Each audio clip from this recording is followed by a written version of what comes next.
অনেকেই জানতে চান আসলে লাইসেন্সিং এর উপরে ধরেন ওই যে ইল্লিগেলি কাউকে যদি আপনি রেন্ট দেন, যদি ল্যান্ডলর্ডের জি, জি। যেটা ডিউটি, এই ল্যান্ডলর্ডের ডিউটি হলো রেন্ট ভাড়া দিবে, রেন্ট নিবে।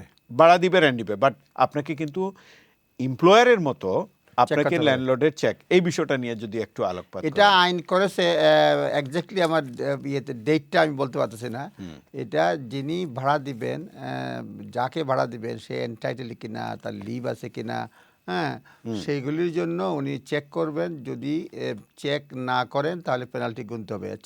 ডিটেইলস আমার মনে হয় রিসেন্টলি এই বিষয় এমপ্লয়ার চেয়ে রেন্ট যেটা হয়, তবে অনেকেই যেটা করেন হুট করে একজনকে দিয়ে দিলেন, সেই ক্ষেত্রে যেটা হয় ওনার পেনাল্টি হতে পারে। এক্স্যাক্টলি পেনাল্টির পরিমাণটা আমার জানা নেই, কিন্তু এটা ঠিক এমপ্লয়ার মানে সিভিল পেনাল্টির মতোই এটা, এই আইনটা।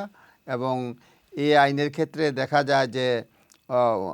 যায় যে যারা কোনো লিভ নাই বা অ্যাসাইলাম ছাড়াও ওভারস্টেয়ার হয়ে গেছেন, বিশেষ করে অ্যাসাইলাম বলতেছি না, ওভারস্টেয়ার হয়ে গেছেন, তাদের জন্য খুবই এটা জরুরি। তবে এই ক্ষেত্রে লজারের ক্ষেত্রে এই আইনটা কিন্তু প্রযোজ্য হবে না। এটা লজারের ক্ষেত্রে এই আইন প্রযোজ্য হবে না। যদি ভাড়া দেন সেই ক্ষেত্রে এই আইনটা প্রযোজ্য হবে। আগে আসলে ছিল এটা, আমার মনে হয় খুব মিনিমাম একটা অ্যামাউন্ট ছিল, এখন কিন্তু 10,000-এ নিয়ে গেছে।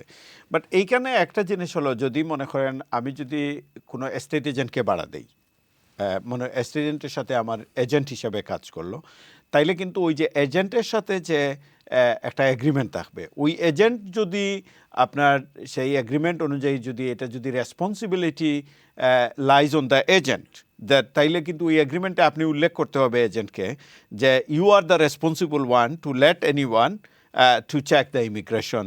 আপনার যে চেক যেটা আছে এটা আপনি করতে হবে। তাইলে কিন্তু ল্যান্ডলর্ড সেখান থেকে তার ডিউটিটা সে ছড়ায় দিতে পারে। অর্থাৎ আপনি এস্টেট এজেন্ট, আপনি আমার কাছ থেকে ভাড়া নিলেন 1 বছরের জন্য, দ্যাট আমি ওইটা সাবলেট করব অন্য কারোর কাছে, হয়তো ফ্যামিলির কাছে।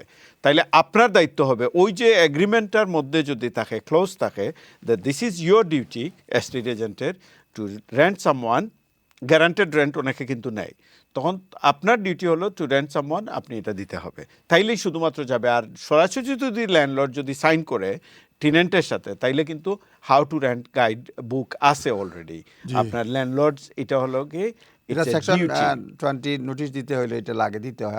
অ্যাপ্লাই যখন করবেন পজিশন অর্ডারের জন্য এটা দিতে হয়।